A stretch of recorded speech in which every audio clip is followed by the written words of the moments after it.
Some of my best friends are in this industry, and I'm making a fool of myself right now. Excuse me. So, how many people have kids who, when you go to a restaurant or even when you're at home having dinner, lunch, breakfast, and your kids are texting back and forth to each other and they're literally sitting right next to each other? So, who's worse? Me, who have found myself texting them because I know they're going to read it, rather than saying, hey, son, listen to me. But that's not the future, right? The industry that we're in is, in fact, still a relationship business. It's face-to-face. And what better way to do that than to welcome Tracy Weir to come in to moderate a panel of The Future is Face-to-Face. Please welcome Tracy Weir to the stage.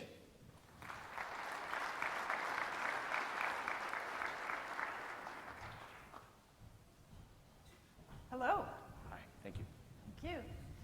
I am super excited about this panel because this is a subject so close to my heart. And we have some really exciting people here with me to talk about, so let's bring them out. We have Shane Fairley coming out. He's Chief Operating Officer of Stellar MLS, which is awesome. And then we have Sean Janke, who is a broker here in Utah, who is super important. Right up. And then we have Quinn Nichols, who is the Director of Marketing and Communications at Maris. So let's have a seat. Let's chat. Dude. So tell me, let's start with you, Shane. Why this topic? Why is this important to you? Well, you know, customer engagement is something that we're very passionate about at Stellar, and so we crave feedback. However, the way that we are engaging our customers is changing, and so I'm excited to stand up here to talk about what it is that we're doing at Stellar MLS and how we think that it's going to help us better engage our agents in the future. Awesome. How about you, Sean?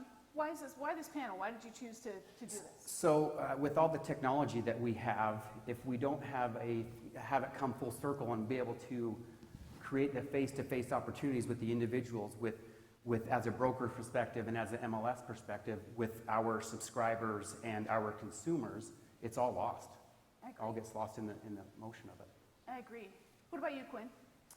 Well, I think, you know, as a marketer, you have to engage with your audience and your customers enough to really understand their needs, to be able to serve them and talk to them in a way that's relevant. And so it's always something I'm passionate about. But for me, I'm interested to be here because I'm a relative newbie. So I've been in the industry, in the real estate industry, for less than 2 years, but I've been in the marketing space for a long time. So it's something I've seen other industries do really well. And Wow. I'm excited to see that kind of come into real estate. You've made a lot of changes in a short period of time. I happen to know that you're an actual change agent, a registered change agent. Yes, Change agent. yeah, I'm a certified change practitioner. That's phenomenal. That's what we need in the MLS. So I want to take your reaction to this particular quote. Listen whether you talk. Nobody ever learned anything by hearing themselves speak. This is something that we talked about in getting ready for this panel. And it really seems to me that MLSs are listening more than ever. And you know, I want to talk first with you, Sean, about this, because this is super cool. This is from Utah. And what this is Google Analytics for, I think, Utah real estate. Is that correct? Correct. So tell me how you, as a board member, look at this information and think about how you're going to service customers. Okay, so what you're looking at start with the facts is that is a picture of a live thing that we have that tells us A, who's looking on our website, B, what the device they're on, how long they're on it, and so on. And it goes on, and it enables us to pinpoint who our target is, who is utilizing our service. So one of the things that's interesting about analytics is there's a ton of information. But you know, information is only as good as what you make of it. So how do you formulate strategy? Because metrics aren't strategies. So how do you work on strategy when you look at this? So especially when you roll out new technology, there's you look for your adoption that you're trying to do, and that gives us some indication who's adopting what. It gives us an indication of where people are looking at our information from. We are a large database that covers a large geographical area, and so it helps enable us to get in front of those individuals who need our attention, if you will. So Quinn, I know that you launched a new website within the last 12 months? Yes, I think it was CMLS last year. I remember the intensity. So tell us how you used analytics and metrics to start influencing how you were going to serve your customers. So, I mean, we look at kind of like what videos are they watching? What are they interested in? What type of teaching styles do they like?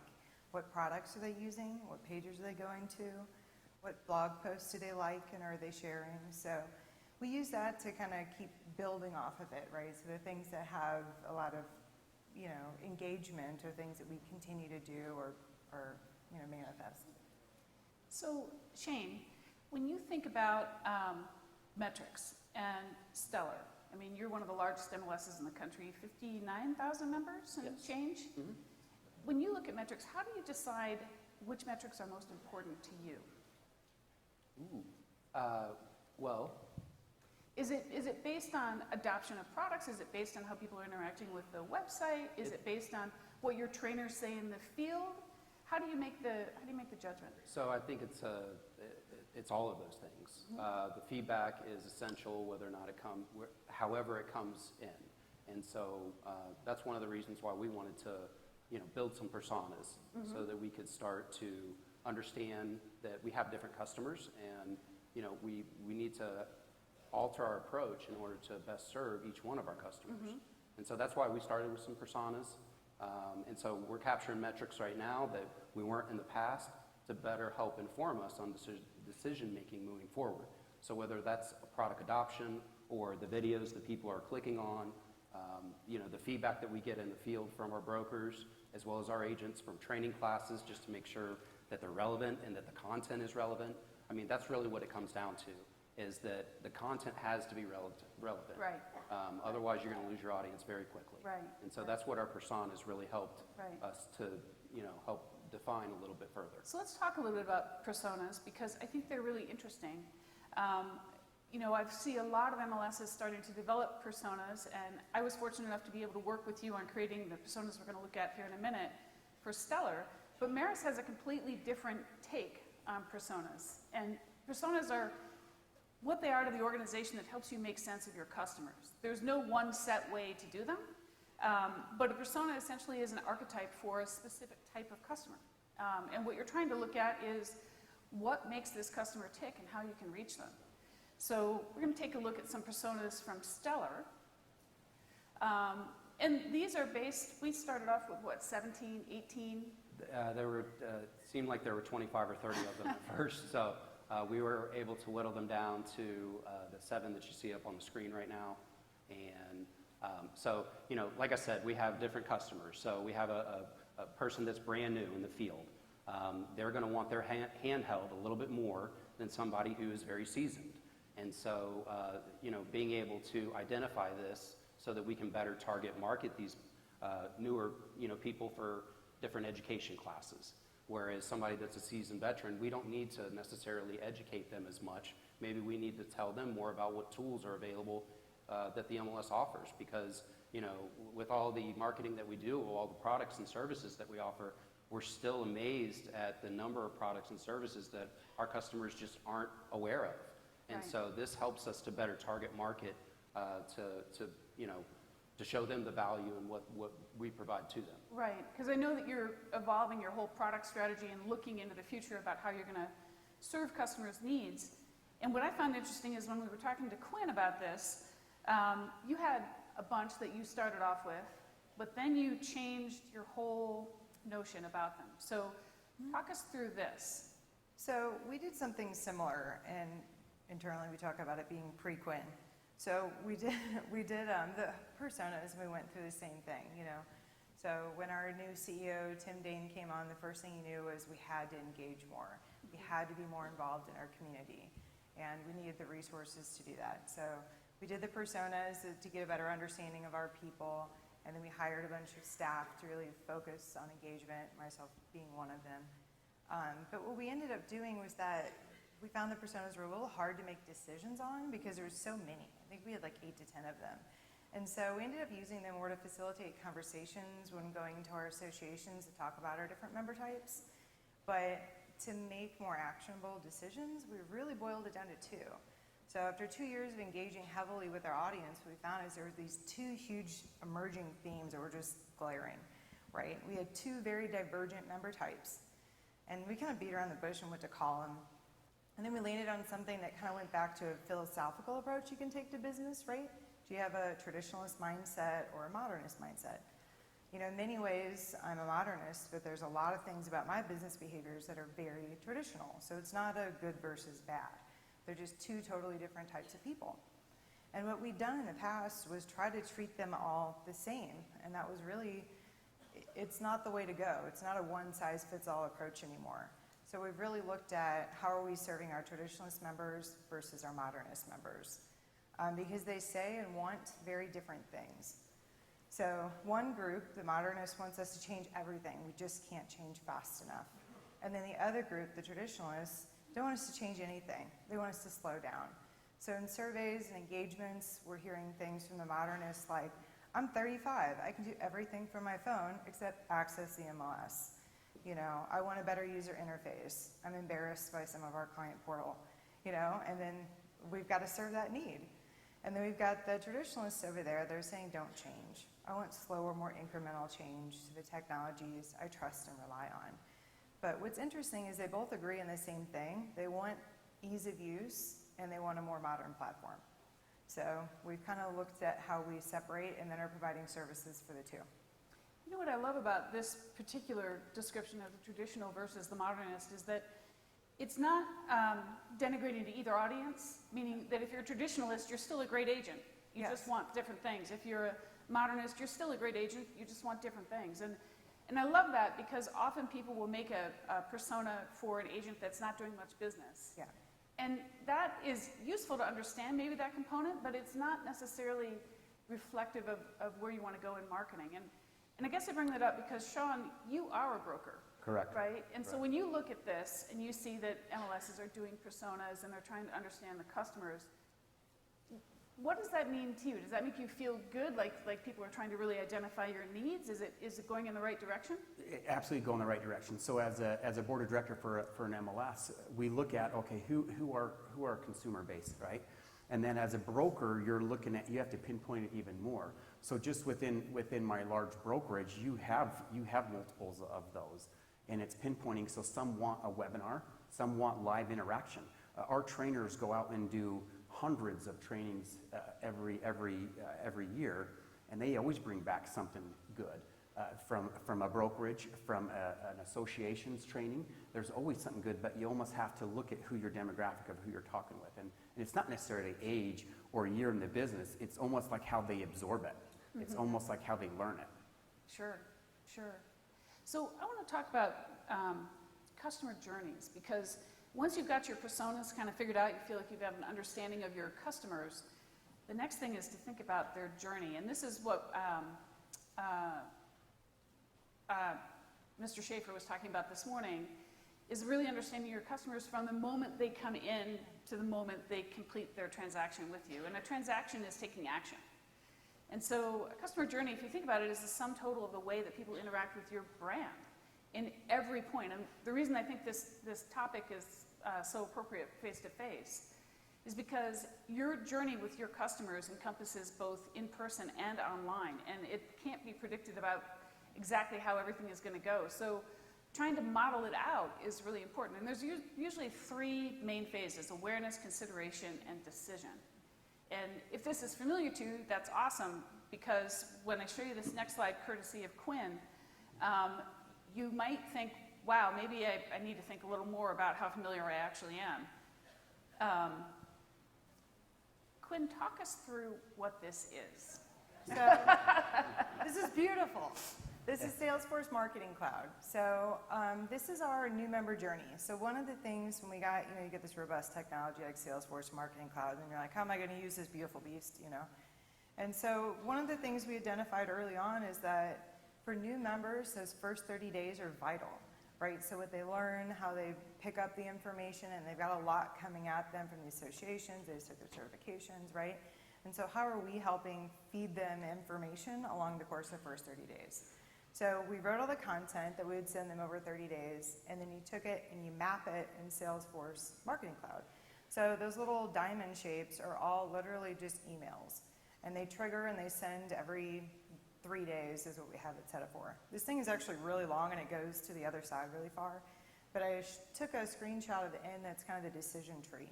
So that's all based off of how they're interacting and if they said that they liked the information or not. Because there's like 4 things pretty much that they can do. So they go through the journey and they read all the information. At the end, they get this little survey that has a question, did you find this helpful or not?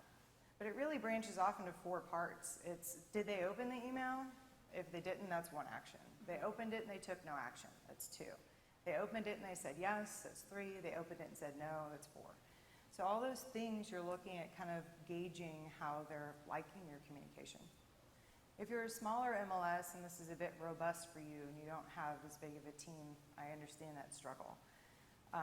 But what you can do is take the same philosophy and look at the first month of new hires or for MLS of Choice members and look at what you are giving them and what you can do over that first introductory period.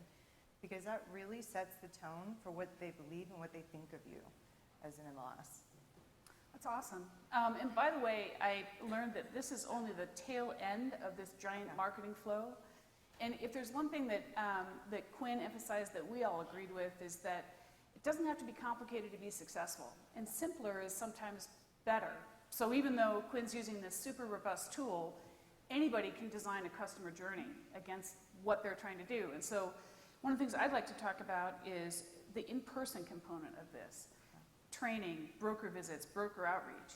When you think about that, Shane, I know that you guys have invested enormous amounts in re-energizing your training department, thinking about support.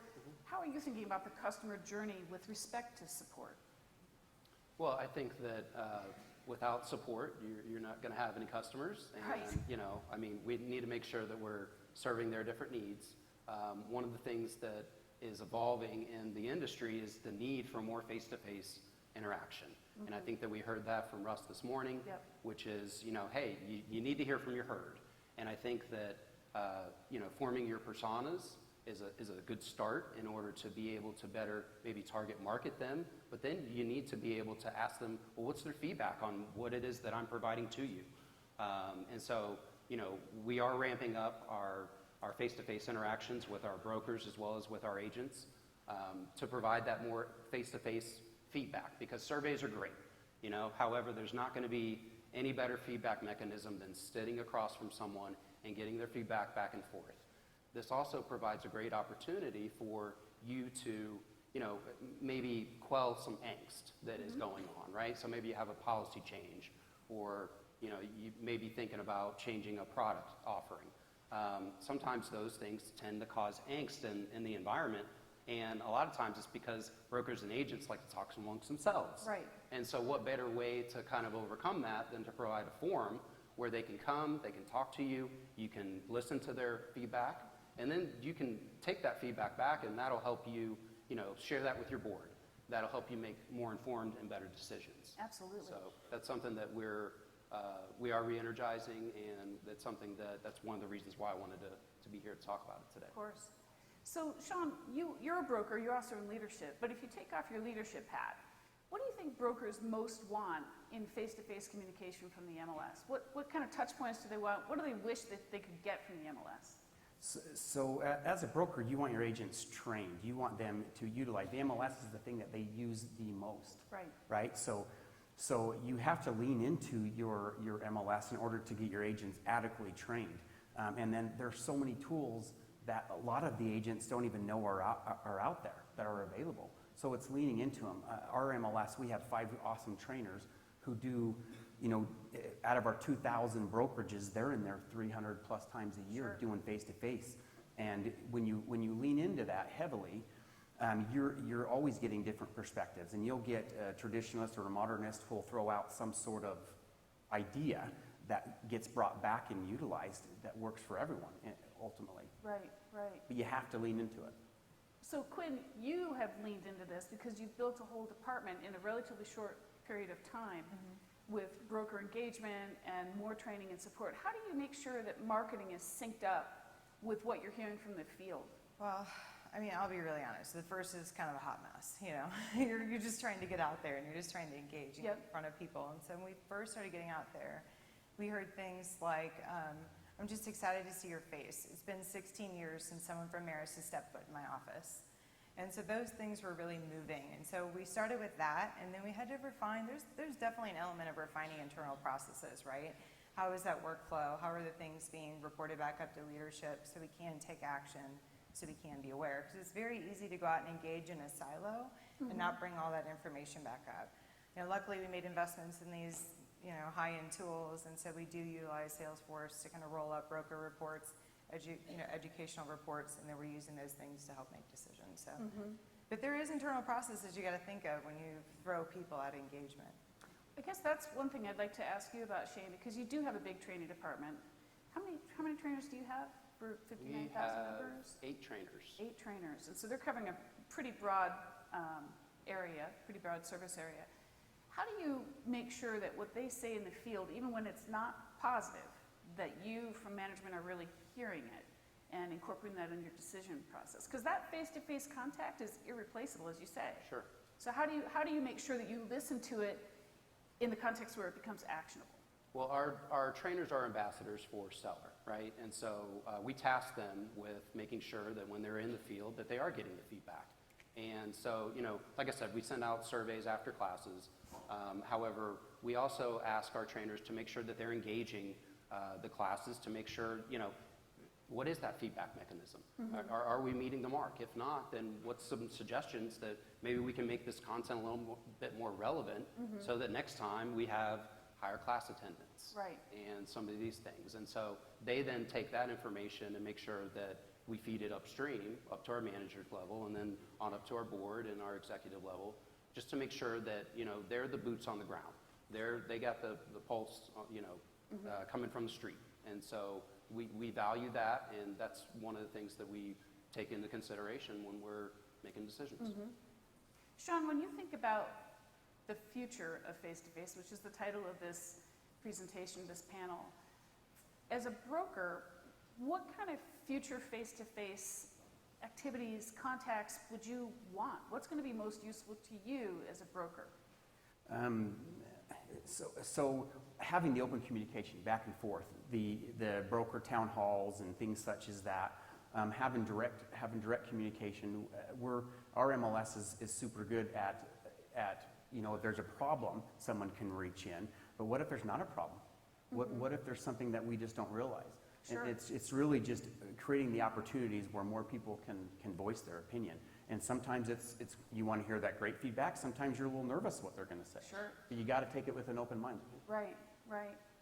Quinn, you mentioned something in our input that a survey is great, but it's not complete, right? No. You can't take a 50,000 question survey and take that as necessarily meaningful. What do you kind of mean by that? Because you're working on all different facets of the marketing mix. Well, I think, so we do pulse surveys. The year before we did 2 larger surveys, and we learned that anybody's got time for that, right? So we did shorter pulse surveys. That way as we're making our business decisions, they're not all hung up on one. So that is an input mechanism. But our engagement really is probably one of the primary tools, and we developed a philosophy that we use internally when we go out to engage, and that's it's real simple. It's listen, learn, and act, and it's like deceivingly simple, right?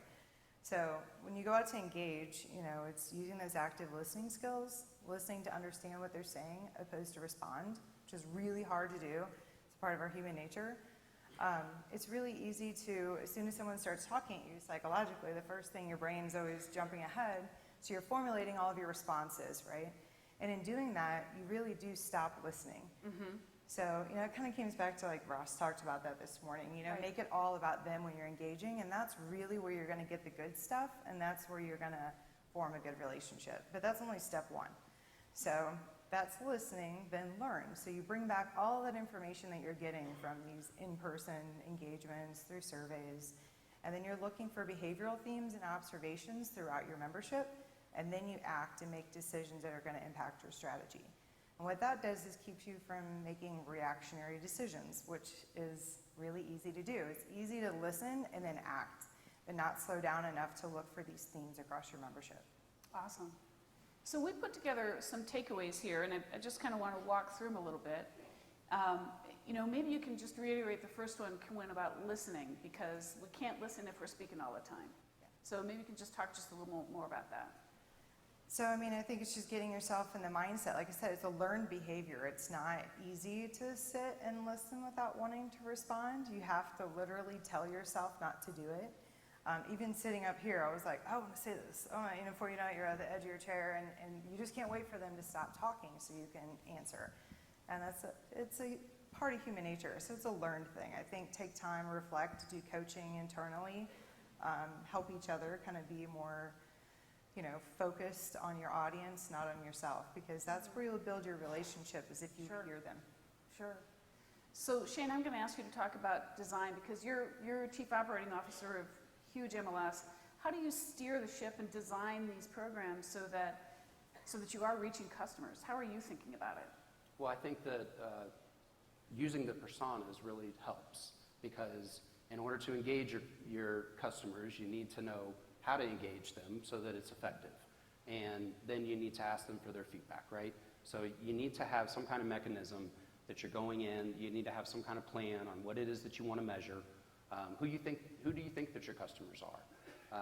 And then maybe form a plan around where and how you're going to market to them, what kind of content that you think is relevant to them.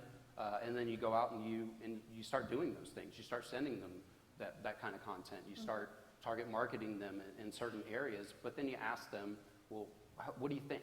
You know, and I think that that's the big takeaway from this, is that you have to come back and you have to ask them, you know, what did you think? How are we doing? You know, because without that feedback, we don't know if we're hitting the mark or we're missing the mark. Right. We may think that we're doing a great job, and then we get in front of a couple of brokers and they say, hey, you know, your last rollout was awful and this is why.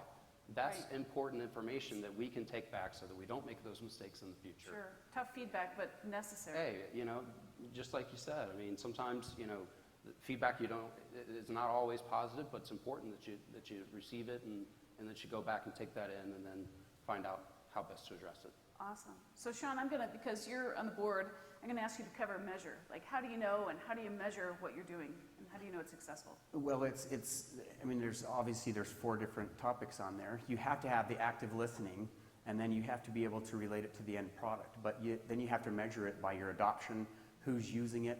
If they're not using it, why are they not? Is it not a great product? Did we not do enough research? And we roll out a ton of changes. We have a great development team, and there's always new things going on, and they're not always just fixes. It's cool stuff that if we don't bring it all the way back to the face-to-face with our subscribers and teach them how to use it, it's hard to measure. Sure. So when they go to a training, and a lot of times someone will say, oh, I didn't even know we could do that, when we can do it for a long period of time. Some of us know of it, some of us don't. Right. So it's educating them on how to do it and bring it back and measure it by the input that we get. Right. So we have just about a minute left, so I'm going to cover this last bit, which is that I think creating opportunities for interaction is what you all have been talking about, whether it's in person, online, looking at analytics, doing pulse surveys. And the thing that I would say as a marketer, the thing is to test, and cut it when it doesn't work.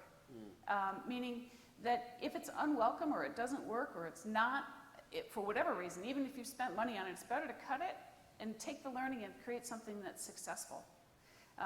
And I just want to say thank you so much. I've learned so much from you. Thank you for this great panel.